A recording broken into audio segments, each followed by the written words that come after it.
நானும் ஒரு பிரபல தனவந்தர் வீட்டுக்கு பக்கத்துல நான் இருக்கிறேன். எங்களை தேடி நாடுகள் வந்த அளவுக்கு அந்த தனவந்தர்கள் இல்லை அந்த இடத்துல. உங்களுக்கு அநேகமாக தெரிஞ்சிருக்கு. அயற்கிட்டேயே பார்க்காதவங்க அடுத்த வீட்டை பார்க்கறது சாத்தியம் இல்லாத விஷயம். அப்ப அந்த விஷயத்திலையும் நானும் அதுக்கு கூறிக்கொள்ற விஷயம் என்ன சொல்றேன். நாங்கள் ஆரம்பத்துல இருந்து நமக்கு மீட்டிங் போட்டதுல இருந்து சில அறிவுரைகளை வழிகாட்டல்களை சொல்லி நானும் கூட உங்களோட வந்து நான் சில அலுவலகத்துக்கு வந்து உங்களுக்கு நிறைய உதவிகளை நீங்க அவரை மறைமுகமா செஞ்சீங்க. இது உங்களுக்கும் அவருக்குமான மறைமுகமான உதவிகள். நம்ம இந்த இடத்துல கட்டாயம் சொல்லித்தான் நான் யார் யாருன்னு சொல்லல. அனைவரும் ஏதோ ஒரு வகையில என்ன நன்மை பேசியிருக்கிறோம்.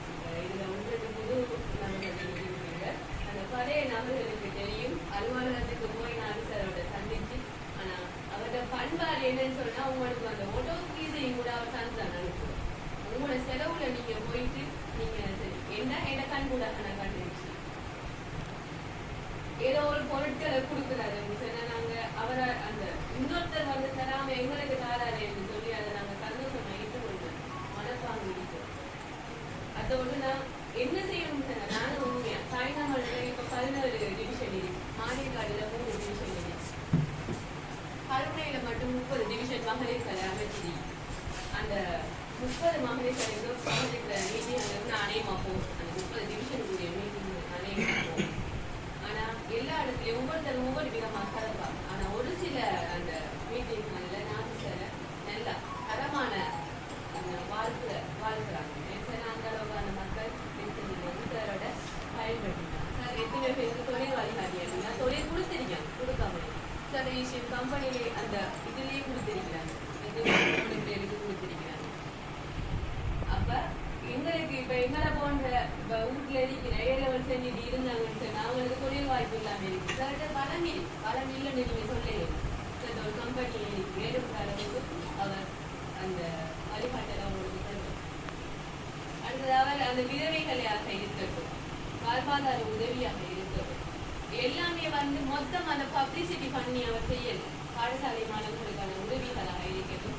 அதுவும் கூட நாங்க இல்லை சார் நாங்க ஒரு மீட்டிங் அமைச்சு செய்வோம்னு சொல்லி கேட்டுதான் அவர் அப்படி ஒரு பப்ளிக் மீட்டிங் செஞ்சாரு. தவிர மற்றபடி அவர் செய்யற உதவிகள் வந்துட்டு அவருக்கும் நம்மளுக்குமாகத்தான் தெரியும்.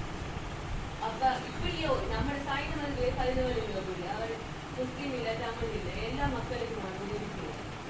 அப்ப நாங்க தான் என்ன செய்யணும், எங்களை கம்யூனிட்டி சொல்லி சார் சேவை என்ன மாதிரி இருக்கு சார் என்னென்ன நம்ம இடத்துலயே பேசிட்டு அடுத்த சரி நம்மளோட வேலை முடிஞ்சுன்னு சொல்லிட்டு நம்ம போவோம். ஆளா இருக்க கூட நாங்க தான் போய் எங்களை வீட்டுல இருக்கிற அம்மா எல்லாத்த பெரியம்மா எல்லாத்தையும் நம்ம விஷயத்த சொல்லணும். நாபிசரை பத்தி சொல்லணும். அவர் என்ன செஞ்சாரு, எங்களுக்கு என்ன உதவி செஞ்சுட்டு இருக்கிறாரு. எல்லா தரமும் நம்மளுக்கே தரணுங்கிற இதை நாம எதிர்பார்த்துட்டு இருக்கிறோம். அவர் அடுத்த கட்ட வளர்ச்சி நம்மளுக்கு செஞ்சாதான் அது உதவி. அடுத்தடுத்த அவளுக்கு என்னென்ன செய்யறாரு. அவரு நம்மளுக்கே செஞ்சுட்டு இருந்தவங்க சொன்னாரு ஒரு இது ஒரு சமூக பற்று. அடுத்தடுத்த டிவிஷன் அடுத்தடுத்த ஏரியா இனமான பாராம அவர் சேவை செஞ்சுட்டு இருக்கிறார். இங்க இருக்கிற ஒரு சிலருக்கு அவரை பத்தி தெரியுமோ தெரியாது. நீங்க அவரோட ஃபேஸ்புக் அப்படி உங்களோட மகள் அந்த ஃபேஸ்புக் யூஸ் பண்றாரு. நாங்கள் ஃபேஸ்புக் ஐடியா எடுத்துப்பாரு.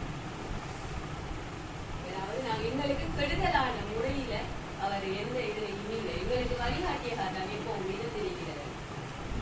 எந்த இதாக இருந்தாலும் தான் நீங்க தைரியமா சார் அவர் கோலம் எடுத்து கேட்டீங்கன்னு சொன்னா அவர் அந்த காலகட்டமே இல்லை. அந்த மாச கணக்கோ 2 மாசம் 3 மாசங்கிறது இல்லை. உங்களோட தேவையை பார்ப்பார். உங்களுக்கு பூர்த்தியான தேவையா ஈக்காங்கிறத அவர் யோசிச்சு அவர் அந்த இடத்துல இல்லாட்டியும் அந்த பிரதிநிதிகளை கொண்டு அந்த வேலையை செய்வார்.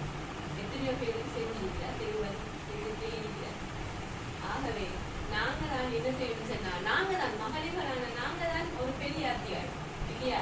நாங்க தான் என்ன செய்யணும் சொன்னா நாங்க தான் எங்களோட சாருக்கு நாங்க என்ன செய்யணும். அவர் இப்படி உதவி செய்யற மனுஷன் ஒரு அதிகாரத்தை கொண்டு இருந்தாருன்னு சொன்ன அவர்தான் சொந்த பணத்தில் அவர் செய்யறாரு. அவரது அதிகாரம் ஒன்று இருக்குமா இருந்தா அவர் இதை விட உதவி செய்வார். நம்ம எதிர்பார்க்காத உதவிகளை நமக்கு செய்வார். நாங்க சார் எதுவும் கேட்காமலே சாருக்கு தெரியும். சாருக்கு எல்லா இடமும் தெரியும். எங்க யார் எப்படி எப்படிப்பட்ட இடத்துல இருக்கிறோம், என்ன செஞ்சுட்டு இருக்கிறோம் எல்லாமே தெரியும். நாங்கள் சும்மா போய் கவனத்துல வந்து இருந்துட்டார் சரி விளக்க புரிஞ்சு அந்த மீட்டிங் முடிஞ்சுன்னு சொல்லி நாம இருக்கிறோம். நமக்கே ஆச்சரியமா இருக்கும். திடீர்னு வந்து நம்ம விட்டு நினைக்கலாம் நம்ம ஏரியாவில் இதை பார்ப்போம்.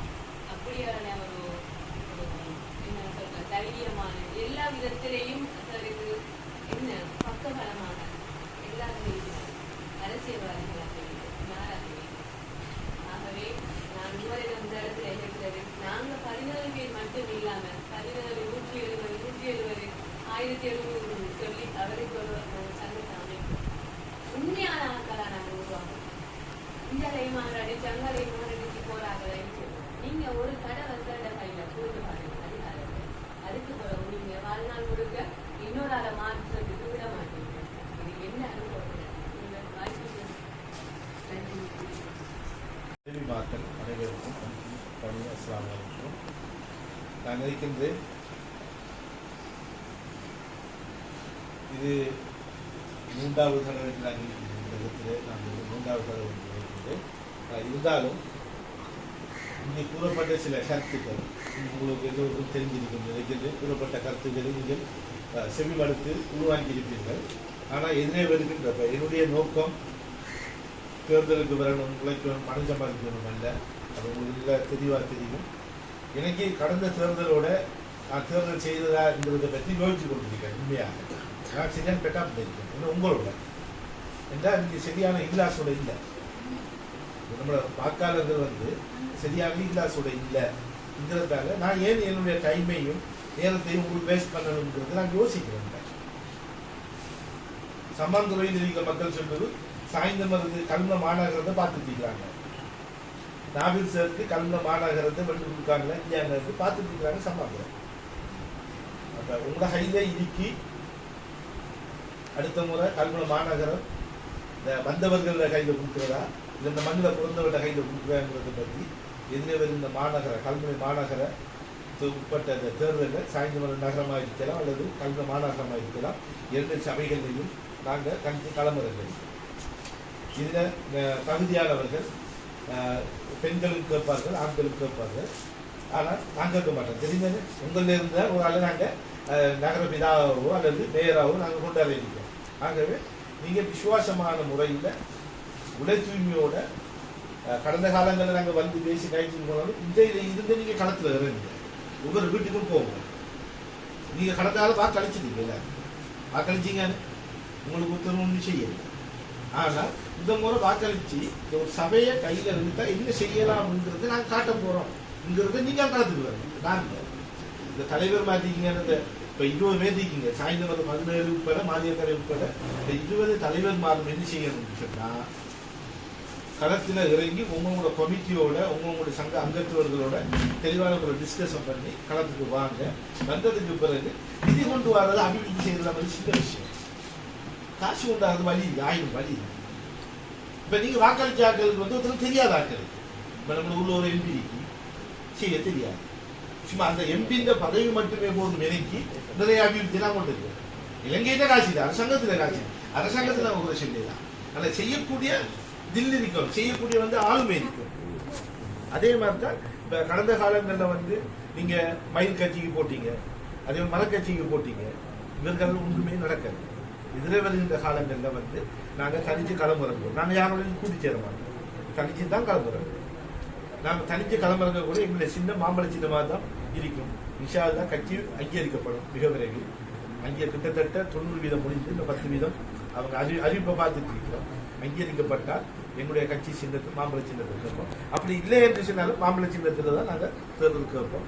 எல்லோரும் ஒவ்வொரு வீட்டுக்கும் எடுத்து சொல்லுங்க. என்னுடைய நோக்கம் வறுமையை குறைக்கணும்.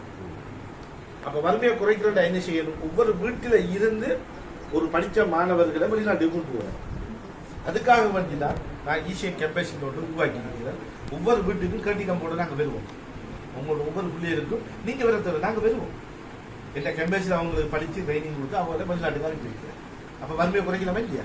இப்போ எனக்கு எல்லாருக்கும் உதவி செய்யலாம். உதவி செய்யலாமா? இப்போ நம்ம சாய்ந்தமரில் இருக்கிற குடும்பம் எல்லாருக்கும் என்னால் உதவி செய்யணுமா?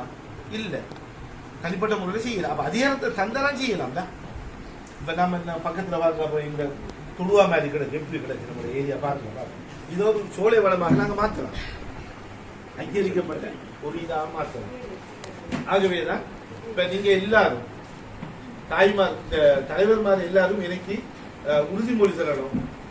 நாங்க விசுவாசமாக, ஏன்னா எலெக்ஷன் நாளைக்கு தான் இன்றைக்கு விட்டு வருவாங்க. உங்கள்கிட்ட 1 கிலோ இறைச்சி எடுத்துட்டு வருவாங்க, அல்லது 5 கிலோ போட்டு அரிசி கொண்டு வருவாங்க. இப்ப அதுக்கு வாக்கு போடுவீங்கன்னு இப்ப நீ சொல்லிருக்க என்ன இல்லையா? ஏன் நடந்த சம்பவம், கடந்த தேர்தலில் இந்த மயில் கட்சிக்காரன் என்ன செஞ்சாங்கன்னு சொன்னா ஒவ்வொரு வீட்டுக்கும் இறைச்சி கொண்டு கொடுத்து கூட வாக்கு வாங்கினாங்க. அந்த கொடுத்த இறைச்சி தான் அவங்க பேசியா இருக்கு.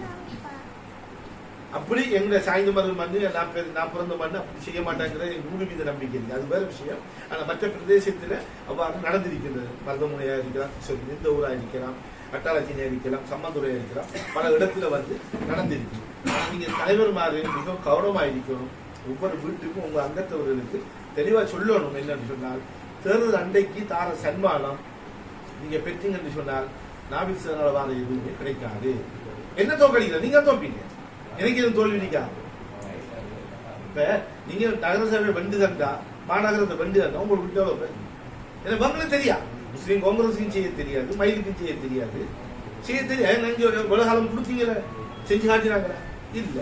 வார தேர்தல் இந்த மண் தோத்துடக்கூடாது என்று நான் கிளம்ப இருக்கிற கண்டி தேர்தலாக இருக்க போகும் சாய்ந்து மருந்து பெரும்பாலும் அப்படி நடக்குமா இருந்தால் இந்த சபையின் கையில நீங்க வென்று தரணும். நீங்க 20 தலைவர்மாரும் களத்தில் இருக்கணும். உங்களில் இருந்து சில வேட்பாளர்களையும் நாங்கள் தெரிவு செஞ்சு களத்தில் போடக்கூடிய ஒரு சூழ்நிலை இருக்குங்கிறத நான் தெரிவித்து சொல்றேன். நீங்க அவ்வாறு செயற்படுத்தல என்று சொன்னா இப்பயே சொல்லிடணும். நான் உங்களுக்கு செய்த சமூக சேவையை மட்டும் செஞ்சுட்டு பேசுவேன் தவிர அரசியலுக்கு அதிகாரம் இருந்ததை நான் செய்யலாம். இப்ப வீடு கட்டி கொடுக்கணும், எந்த சொந்த காசில செய்யலாமா? அப்ப நான் வெளிநாட்டுல இருந்து வீட்டு திட்டத்தை கொண்டு வரேன்டா எனக்கு ஒரு அதிகாரம் வேணும்டா, சரியா இல்லையா? அப்ப அதிகாரம் இல்ல. கடந்த தேர்தல் உள்ளாட்சி மன்ற தேர்தலில் சம்மாந்துறை இல்ல 436 குமரப்புள்ளியர் வந்து கண்ணீர் வடிச்சிருக்கு, வீடு இல்லை. அப்ப நான் கொண்டு வரேன், சபையை தாங்கலான்னு கேட்டேன், சபையை மயிலுக்கு கொடுத்தாங்க. வெண்டைக்கு ஏன் கொடுத்தது மன்னிப்பு இருக்காங்க. நாங்க ஏன் தவறு செஞ்சுட்டோம். அந்த தவறை நாம் பிறந்த மண்ணு விடக்கூடாதுங்கிறத என்னுடைய உங்களை அன்பான வேண்டுகோளாக இருக்கி, நான் என்றுமே நான் பெறுகின்ற போது உங்களுக்கு ஏதோ ஒன்று செஞ்சு போட்டு போற வளமை இருக்கு, உங்களுக்கு தெரியும் என்ன. ஆனா நாபில் சார் வந்தா இது தெருவாண்ட வந்துடப்படாது.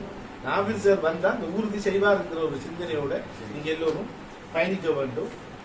விளங்க நான் சொல்றது சரியா இல்லையா? அதுக்கேற்ற மாதிரி நீங்க பயணித்து கொள்ள வேண்டும். அப்ப நாபில் சார் வந்தால் இந்த தலைவருக்கும் அதுக்கு ஏதாவது கூட்டு கொண்டு போறாங்க இதில் இருக்கக்கூடாது. ஆனா எதிர வருகின்ற காலத்தில் நீங்க ஒரு சங்கமாக மாசம் ஒவ்வொரு இடத்த கூடுங்க. ஒவ்வொரு ஏரியாலையும் இந்த பிரச்சனைங்கிறது என்ன காணுங்க. இப்ப உதாரணமாக எல்லாருக்கும் வீடு வேணும், எல்லாருக்கும் தொழில் வேணும். அப்ப நீங்க என்ன செய்யுங்கன்னா, இப்ப உங்களோட சங்கத்துல ஒரு 30 பேர், ஒவ்வொரு ஜிஎஸ் பிரிவுல நீங்க 30 பேர் இருக்கீங்கன்னு சொன்னா அந்த 30 பேரும் என்ன செய்யற, படிச்ச பிள்ளைகள் இருக்கின்றன, இவருக்கு என்ன தொழில் வாய்ப்பு வெளிநாடு அனுப்பிட்டா அதை செலக்ட் பண்ணி நம்மளோட கெம்பேசிக்கு அனுப்புங்க. அவருக்கு ஒரு 6 மாசம் ரேடியோ கொடுக்கும், தொழில் சம்பந்தமா ரேடியோ கொடுக்கும், அவர் வெளிநாடு அனுப்பி கொடுக்கும். அப்ப அந்த குடும்பம் வந்து வறுமையிலிருந்து முழுமை இல்லையா?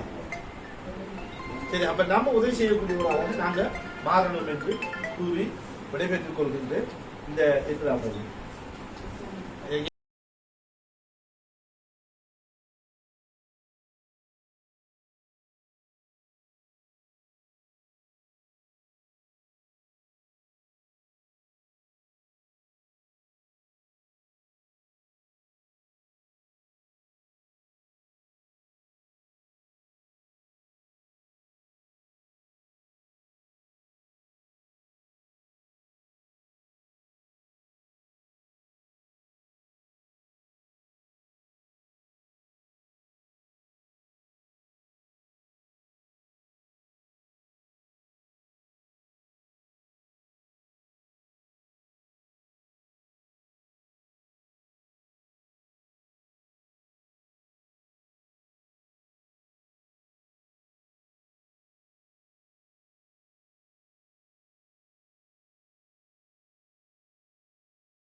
சாமான் பண்ணுறீங்களா அப்படிதான் போட முடியாது